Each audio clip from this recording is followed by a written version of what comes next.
You are listening to Revenue Insights. Today, we have a special episode lined up for you.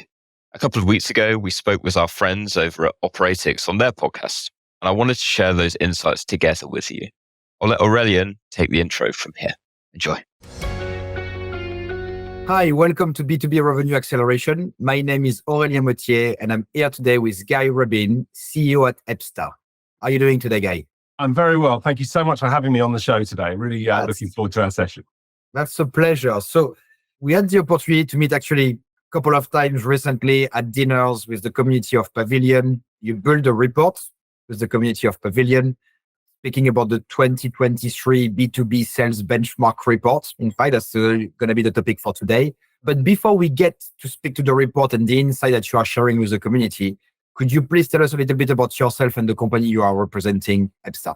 Yeah, absolutely. So as you say, my name is Guy Rubin. I'm the CEO and founder of a company called Ebsta. We've been going for about a decade.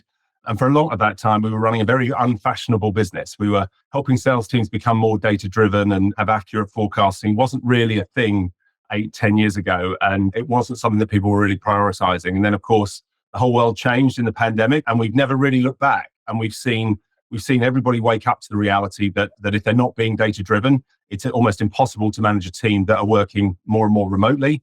And so everyone's now on this journey to try and build this kind of predictable revenue engine and understand the signals that lead to revenue. And that's kind of where we sit. So we have about 500 customers using our platform, everything from very small SMBs that use HubSpot. So we're the only revenue intelligence platform available for HubSpot customers, all the way up to Fortune 500 companies that are using us to manage, hundreds of thousands of relationships across thousands of customers and prospects. So we, in simple terms, help companies become more data-driven in the way that they run their sales engine, and then help them achieve a more accurate forecast and scale their revenue engine.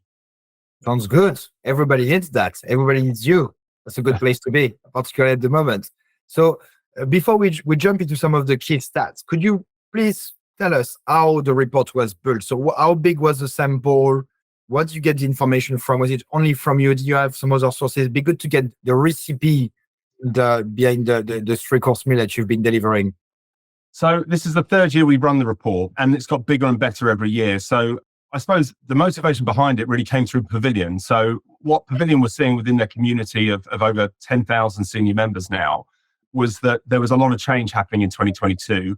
And really, they wanted to get their grips around kind of what was going on in the front office. Where were the challenges that companies were facing, and really what are the signals that were driving revenue? So we've been working really closely with Pavilion. We reached out to our community of customers. 364 companies agreed to take part in the review or in the report. And we analyzed 3.2 million opportunities, and that represented $37 billion worth of pipeline. So a lot of data, and it was taken through the 12 months prior to January 23. And then quite recently at the CRO Pavilion Summit in London, because we've seen so much change again in the first half of 2023, we presented an update where we analysed another 1.8 million opportunities across those customers.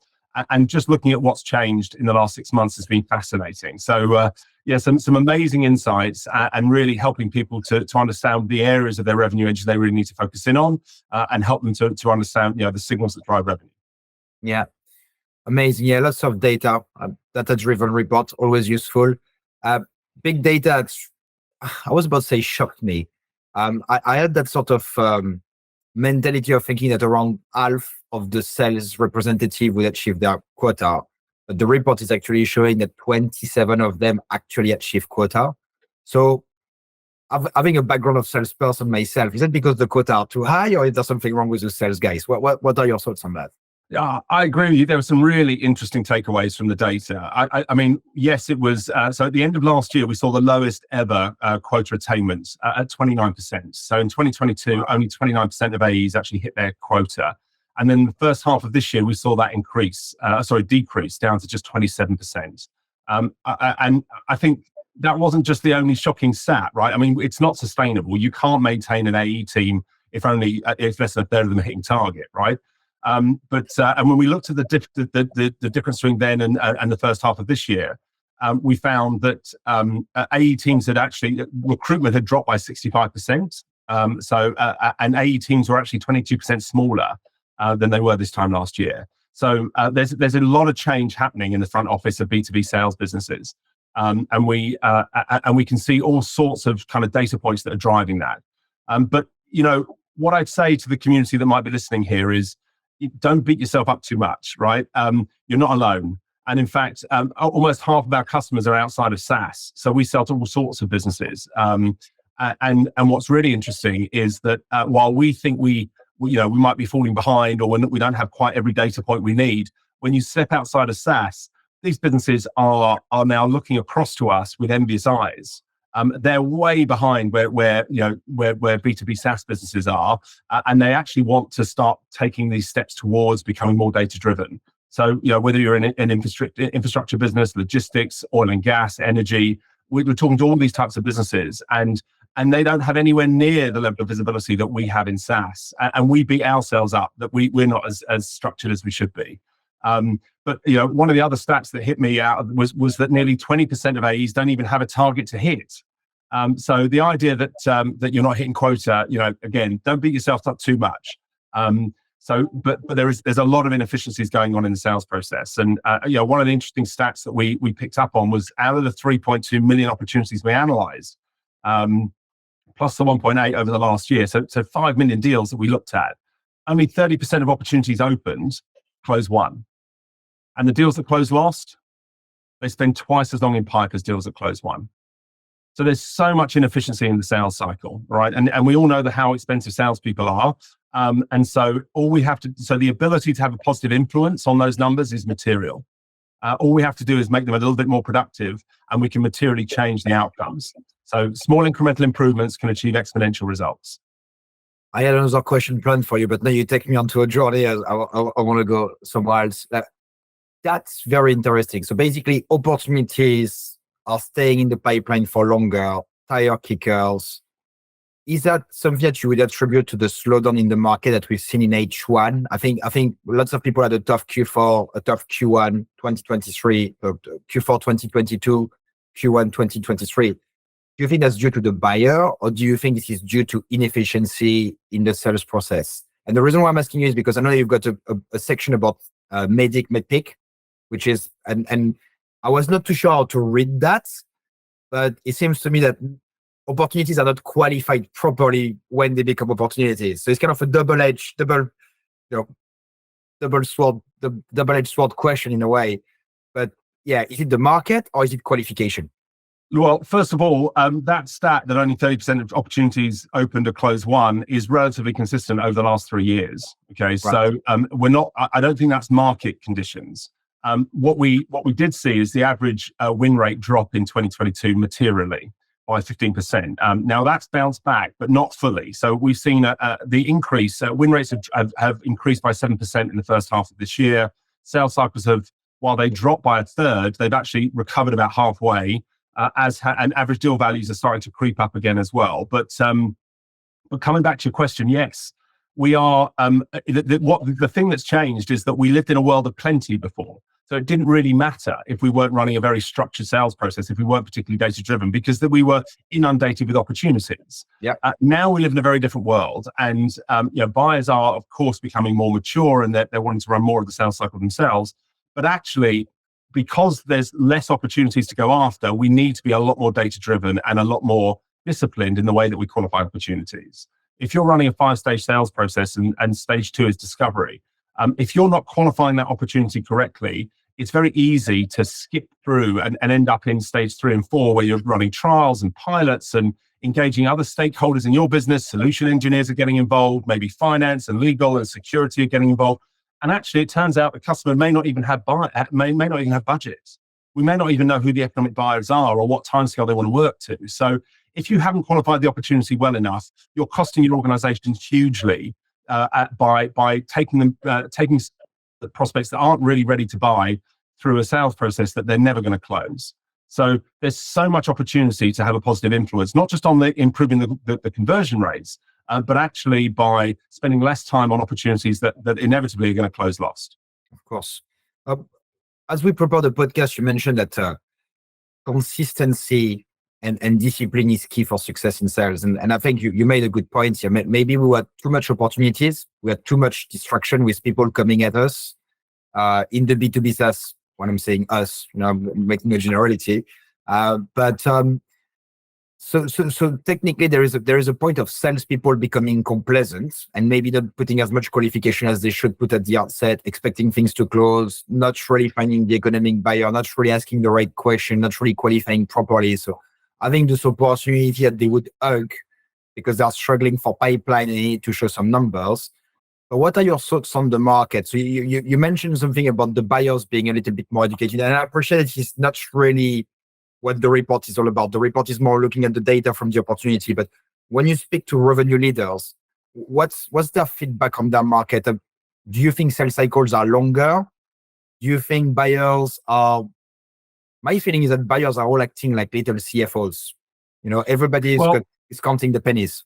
I think in the past, budgets were individuals within organizations were given budget to spend, and there wasn't a huge amount of oversight. And so now you can build a really good relationship with a key stakeholder and economic buyer within an organization. But if you aren't doing the diligent work and helping them to build a really concise, simple to understand business case that stands up when you're not in the room, then when they go to the CFO to try and get sign off, because now everything goes through the CFO, the CFO asks some real simple questions. Okay, why are we doing this and why are we doing it now?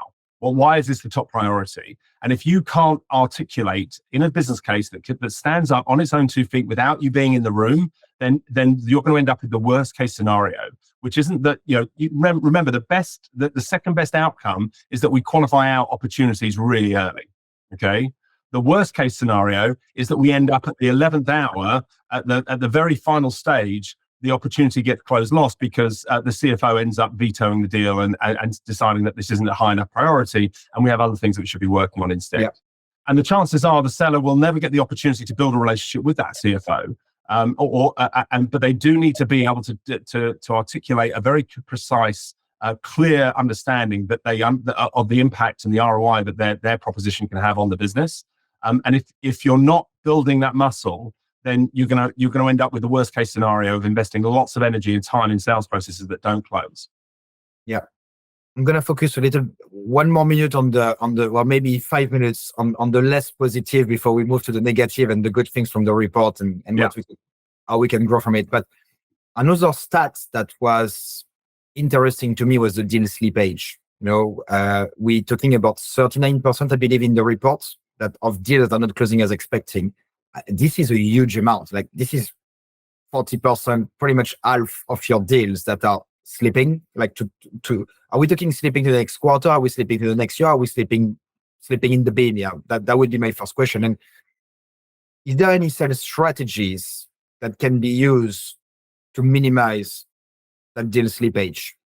Yes, absolutely. So first of all, we consider slippage kind of post stage 2. So once you're in stage 3 of the sales cycle and beyond, so kind of post discovery, we expect a company to have to understand how long it's going to take to close that deal. Yeah. So when we are talking, let me take you through a little bit of an Ebsta customer journey. So when we onboard a customer, the first thing we do is go back 4 quarters and do all the analysis and look at all of the data around the organization and try and understand what signals lead to revenue.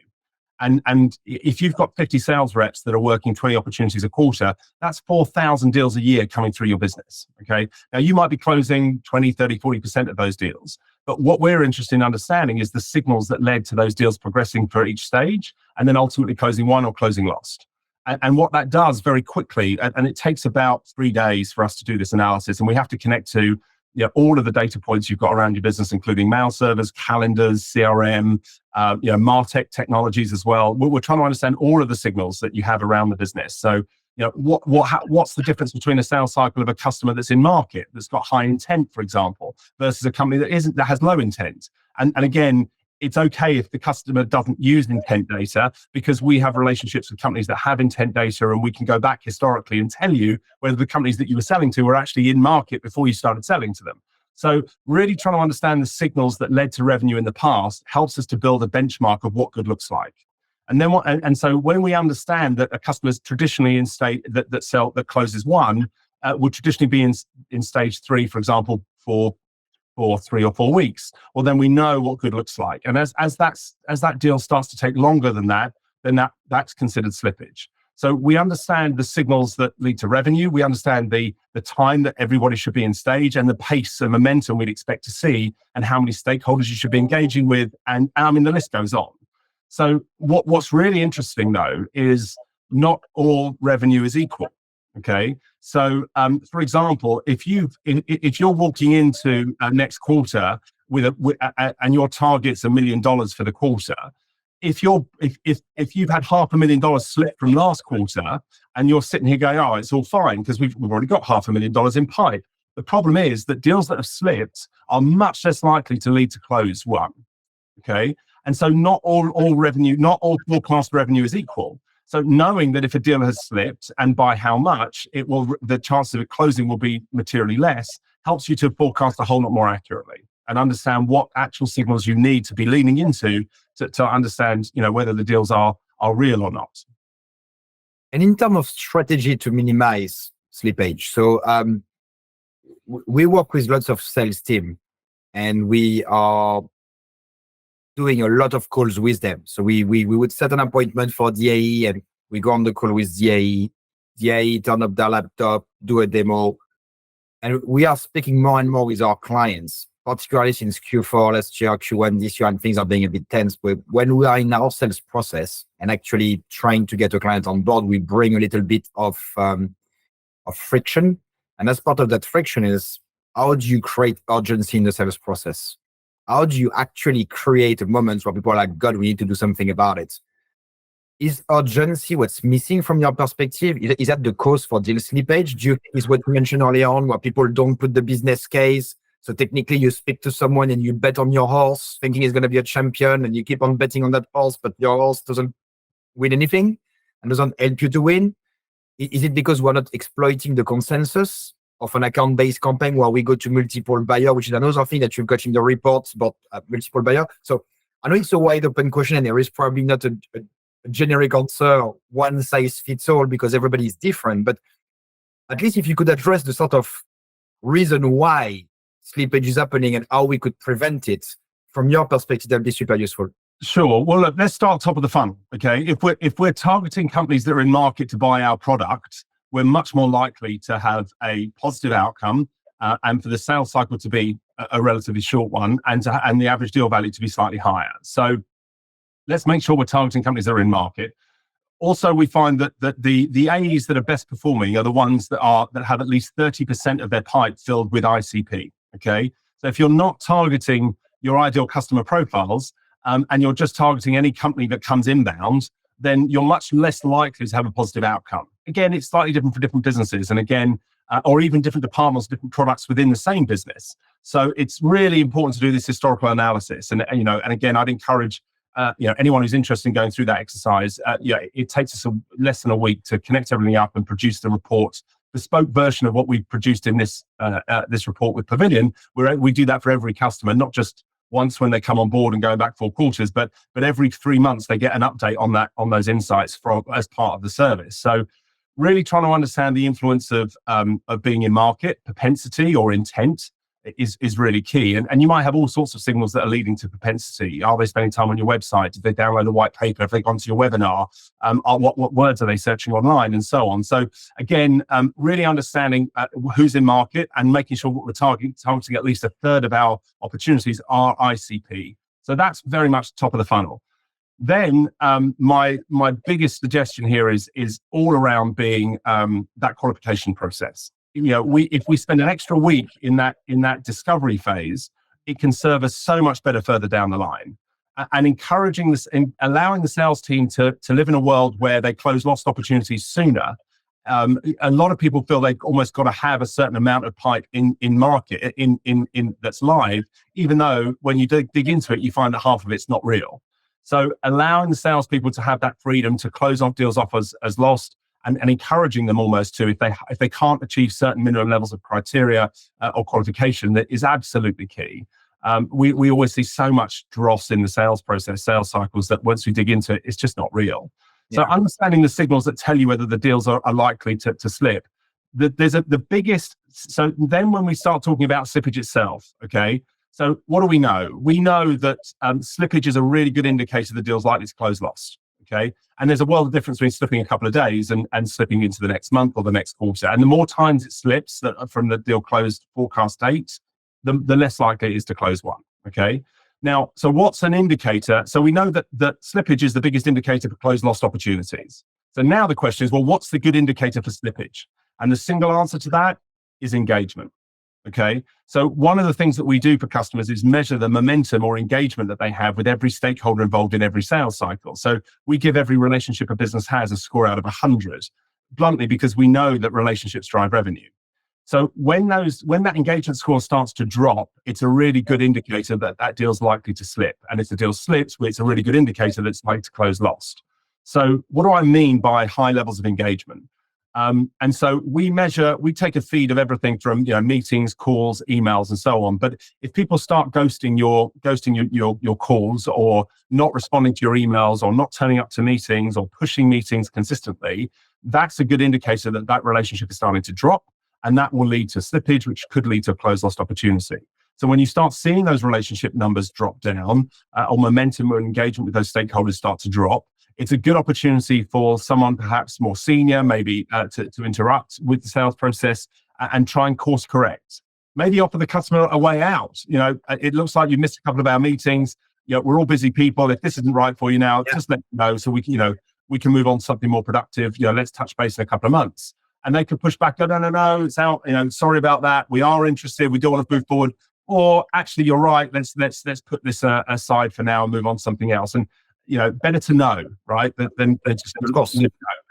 Of course. That's something that we definitely do. When people are not turning up to meetings and things like that, look, if it's not for you right now, that's fine. Just let us know when. But let's have a communication so we know when to get back in touch with you. And when you send those emails that are, in a way, a little bit more forceful, a little bit more, okay, I'm actually about to drop it. You've got the prospect coming back saying, no, wait. I didn't mean to act like that or whatever. But I think it's also, for me, it's about creating the urgency in the first meeting. It's really understand the size of the pain. And we're talking about creating the urgency. We're talking about, is it worth the cost of change for the bigger deals? If you go to a very big bank and you say, we're going to save you 500K per year, right? They're going to look at you and say, you know what? You need to save me at least 5 million for me to move a finger. That's nothing. So it's all those little things that are quite interesting to assess that the cost of change, and asking this question early can be scary for a salesperson, because particularly if you don't have a lot of opportunity coming in, if you don't have a lot of inbound, if you don't have a lot of, you're not really good at outbound, you don't feel comfortable doing outbound, you almost want to create opportunity to keep your job ready. But I completely agree with you. One thing that interests me is that you mentioned 30% target ICP as part of the opportunity. That seems to be very low to me. I want my sales again to have 90%, 80% minimum of target ICP. So is that, and you mentioned that it was due to inbound. Is that because people are just going through inbound that are not really the ideal customer profile, but we're trying to sell to them anyway? Is that all sorts of reasons behind it? But yeah, I mean, it also depends on how tight your ICP is. Okay, so if how close do you really understand who your ideal customer profile is, and again, by doing this historical benchmarking, it becomes obvious which deals are quick to close, which deals are less likely to churn very quickly off the back of them winning, and which ones are going to give you the best return on investment. So and there were some other interesting points around the sales cycle. When we start to analyze the stakeholders involved in every stage of the sales process, so sometimes we find that actually the sales cycle can be optimized by going into a key stakeholder or a key influencer first, rather than straight to the economic buyer. And so rather than trying to target the CEO, it turns out that the CEO leans heavily on a strategic head in the business. And if you can get that strategic head to sponsor you into the CEO, suddenly, we all know that we buy through referral and take advice from people that we trust a lot more than a salesperson. So you might find that when we do the analysis, that actually your sales cycles are 20% shorter if you go in through this particular persona rather than the one you think is your economic buyer. Yeah. And again, when should you be getting involved with the CFO? Can we engage with the CFO a little bit earlier? And I genuinely think marketing's got a big opportunity to play here as well. So, 5 years ago, marketing was responsible for generating leads. And 3 years ago, marketing was responsible for generating opportunities. Well, now with the data that we're able to analyze, marketing can be responsible for the number. Because with details like intent or propensity to be in market to buy your product, and understanding your ICP better than ever before, and understanding the analysis of what a good sales cycle looks like, marketing is now in a position where every lead it generates can be bucketed into tier 1, tier 2, and tier 3 type of opportunities. And marketing, if there's enough data, we should know that if you generate a tier 1 opportunity, and if the salesperson engages with 7 people through the sales cycle and does the discovery correctly, and the demo process works this way, then we're going to close 63% of those deals, and the average deal value is going to be $100,000, and it's going to take 47 days to go through. And you can do the same with each of those. So now, instead of marketing being the whipping boy of sales, where we always want more leads and give us more opportunities, now marketing is able to stand back and say, hold on, I've generated the opportunities and the leads that you needed to hit quota this quarter. But now you guys in sales need to be diligent in the way you're running your sales cycle. And we're seeing the most innovative businesses are the ones that are leaning into the marketing department, because the marketing team have been more data-driven than any other department in the front office for a very long time. So they understand this stuff. And B, they're able to kind of hold us account to actually hitting the numbers that we're here for.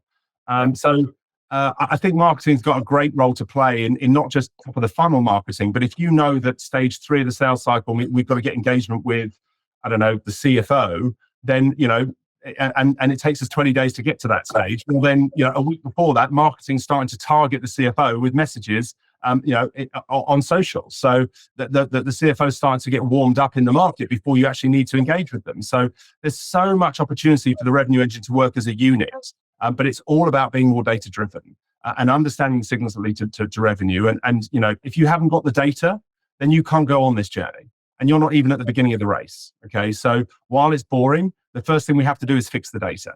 I find it interesting. I like what you described. For me, that's the perfect concept of account-based marketing, account-based selling. It's two concepts that it's like tango. It takes two to dance it, and you've got to be together and you've got to work at the same time. If not, it's ugly and nobody wants to watch it. But when it's done properly, it's very gracious and everybody enjoys it, and you're gonna end up clapping at the end of it. So it's so true, and I think we are seeing, I've been part of a lot of CMO groups where people are really focusing on this, really focusing on, okay, we've generated the opportunity, but it's not just bringing opportunity at the top of the funnel, it's how do we convert them, okay? And maybe they started that journey out of a little bit of a fight with a sales leader because they wanted to prove that their leads were a shit and that, you could do something about it. But it's also true that I think salespeople receiving inbounds, we also see a lot of salespeople that become a little bit complacent with inbound. Okay, you get the inbound, so you're gonna call them once, you're gonna ask them the question, do you want to do something now? All right, fair play. Might not be the right person. Usually, an inbound is not coming from the person who's got the business pain. You're gonna ask someone in your team to go and do some research. So trying to understand the concept and turning that inbound into an outbound process is, particularly if they're in your ICP, I think is absolutely key. But I agree with you. The data is, I think people who think that data is boring won't enjoy the next 3 decades to come, because it's going to be about, it's all about data, really. It's all about knowing what you're doing. And if you want to win, you need to have the data. That's my opinion. I agree. Otherwise it's a crack shop. You don't know whether you're going to win or not. And if you're not data driven, your competitors will be. And absolutely. And the market's changing so much faster than we ever thought it would. I want to come back on the market changing, because my question would be about the future. It's got nothing to do with the report. But before that, there's another stat that gave me like a reminder of a book I read from Matt Dixon called The Challenger Sale, where I think you mentioned that around 20% of the sales rep are delivering 80% of the revenue. Okay. What makes those guys special? Because everybody wants that 20%. How can we get 100% of that what constitutes that 20%? No, I hear you. So the exact stat, what we call the velocity delta, is that 23% of the AEs are generating 83% of the revenue. And we've never seen that delta be as far apart as it is today. And so really trying to understand what the rock stars are doing correctly and trying to replicate that with the rest of the team is absolutely key. And again, how do we do that? We need to be data driven. And so when we look at what drives the behavior of the best performers, it's fascinating to see. And you can see, again, I've got some interesting stats. I'll share the deck so that you can share it with your community after the event. Sure. But, the things that the key here is consistency. Okay, so if you're running a sales team with 4 or 5 VPs of sales, okay, all running different sales cycles, then the learns from one, it's going to be very difficult to replicate with the others. Okay, and so this is why we talk a lot about consistency and just having a consistent approach to the way you run every single sales cycle means that we can make small incremental changes very quickly and it can have a big impact on outcomes. Sure. So because the market changes around us and we just saw that with CFOs getting more involved in sales processes. Well, now we know that we need to get much better at the way we write business plans and business cases. So now one of the departments will do that better than the others. And then once they've done it correctly, we can take advantage of that if everyone's running the same sales cycle and everyone using the same format to forecast, for example. So as you know, we're it's a forecasting platform inside Salesforce or inside HubSpot. So making everybody forecast in the same way means it's much easier to see where the deviations are. And why is it that this team only need 2.7 coverage to hit quota, but this team need 5.8? What is it that these guys are doing well that these guys are doing less well? And if everyone's doing things in the same format, it's much easier to understand where the challenges are. But coming back to your question, what are the AEs that are winning doing better than others? Ultimately, it's a number of things. First of all, they're targeting ICP. They're not worried if they haven't got enough pipeline in place. They're just focusing on the quality opportunities rather than just running around like headless chickens trying to close anything that they can just because the pipeline's light. Yeah. They're building good relationships in their market. We consistently find the individual contributors with the highest number of good quality relationships, even outside of sales processes, just in general, are engaging with their whole community, their market. They're the ones that have the highest relationships of people in an active sales process as well, which is of course is key because we know relationships drive revenue. So having high levels of engagement, having the highest volume of relationships in the market, and having high levels of engagement with people in process and being multi-threaded in those opportunities consistently. These are the things that we're seeing that lead to the best possible outcomes. And it's just consistency and will to win, and that approach that they take to build good quality relationships and be perceived as that expert advisor to the customer rather than just a sales rep. Do you want to buy yet? Can I send you a proposal now? Yeah. No, I hear you, and I think that makes perfect sense. Last question.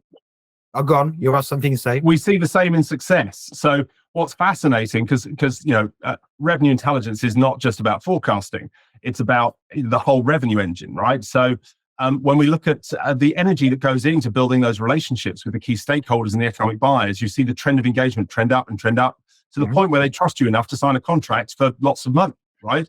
So now they sign that contract. What do we then see? Well, what do we want to see? We want to see the level of engagement and momentum continue at that high level. Okay. What do we actually see? We've signed the contract, engagement and momentum with the key stakeholders drops. And guess what? It doesn't matter how much the users on the ground are using your product or service. 12 months later, the customer ends up churning because no one bothered to maintain a relationship with the economic buyer. So we know that these relationships drive revenue. And if you are serious about wanting to keep those customers happy, keep the churn rates low, and keep the cross-sell upsell as high as it possibly can, maintain those relationships. And it's everybody in the business. We actually did a podcast with the head of CX at Salesforce, and it was a good 6 months ago.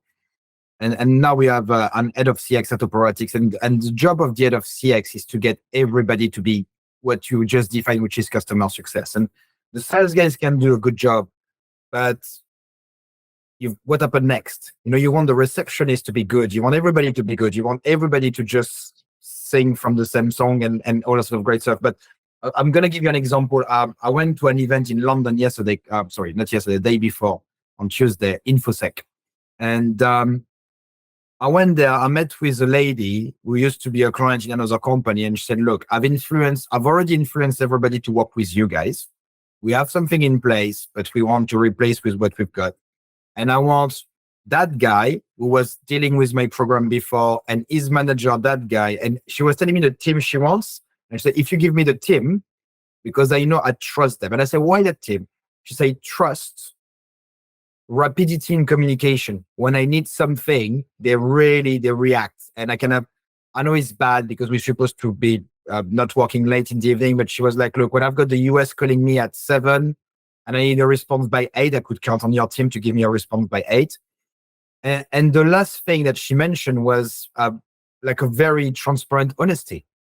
She said it was like working with colleagues. If there is a problem, first of all, they would be honest about the issue, accountable.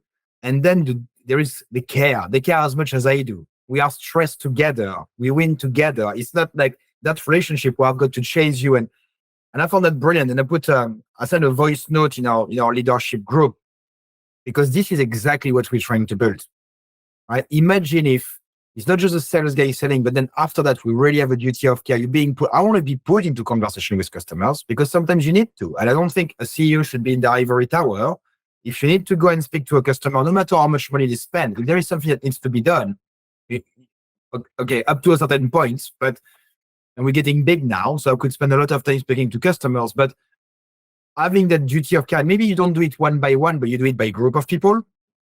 And we are trying to bring all those things where we are trying to be closer to the customers, because we also believe that customers are changing. Their environment is changing. Their level of stress is changing. The level of pressure they're getting from their leadership is changing consistently. And if you speak to someone in February, their situation in September, particularly if you work with B2B SaaS company, may be completely different. Okay. If you work with a very large, very old school organization, things may be relatively the same. But if you are in the tech space, February, we were like going like crazy. September, God, we need to raise the next round. We've got to stop everything. Everybody goes, we're going to start with a new team in January. It's like, so you've got to be on it and you've got to speak to them. So that's a very, very important point for all the audience, like, because we've got revenue leaders, but we also have people in customer success or even people in operation. The point that you make about relationship, guys, I think is fundamental. You've got to develop this genuine, positive, you don't need to be friends with clients, but having that sort of respect and honesty in the relationship is critical. You want to be their guy. You want to be the person that they call when they've got a problem. You're the fixer, right? I want to move it to the future now. My last question to you, which is, well, obviously that report was 2022. You've seen a lot of data since. You probably see a lot of data every day. How do you see the landscape of sales evolving? And is there any emerging trends or new approaches that sales leaders should consider?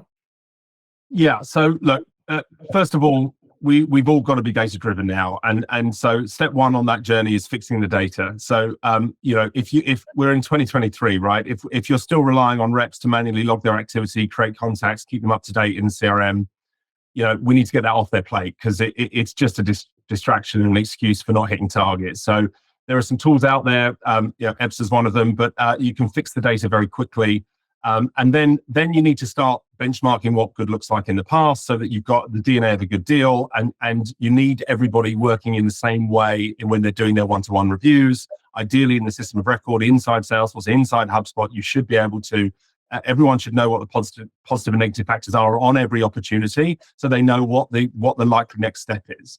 And again, rather than this kind of stupid debate as to, well, leave me alone, the deal's fine, they love me, they're definitely going to buy. What we want to be doing is walking in there saying, you've done a great job at engaging with Jane or John, but look, the data tells us if you have one more stakeholder involved in this deal, we can increase our win rate by 40%. Or if we can increase our engagement with the CFO by 20 points, we can reduce the sales cycle by 30 days. So instead of it being a combative, I'm doing okay, leave me alone, and the sales leader trying to understand the deal in more detail, all of the data should be there at the fingertips of everybody, so everyone knows what's expected of them, and what a good deal looks like and what a bad one looks like.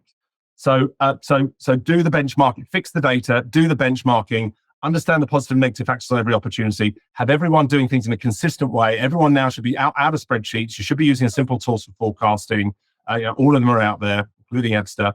And then once you've got the data in place, then it's about using RevOps for small incremental improvements. Okay, it's not about big step changes. It's about small changes, small incremental improvements. Try and understand the DNA of what good looks like. What is it we can take from the guys that are winning more consistently, and train the other guys to be better at that.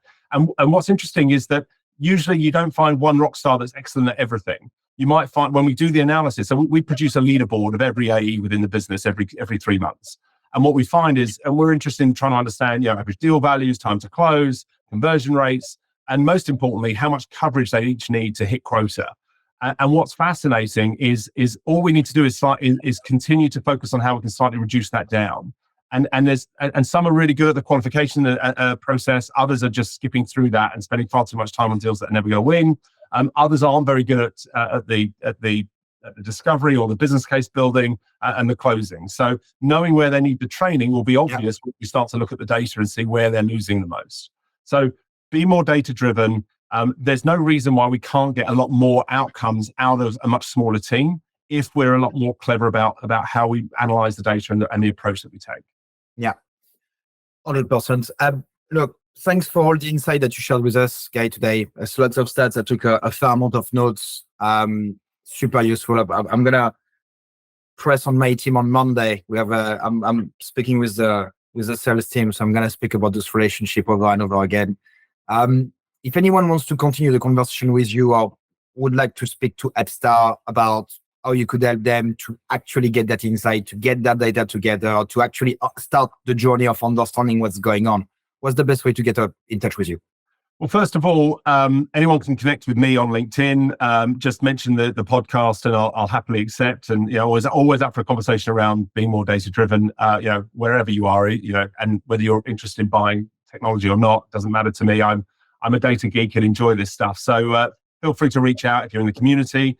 You can download the insight report that we've been talking about on the front page of our website. I'm sure we're going to share. We'll put a link as well.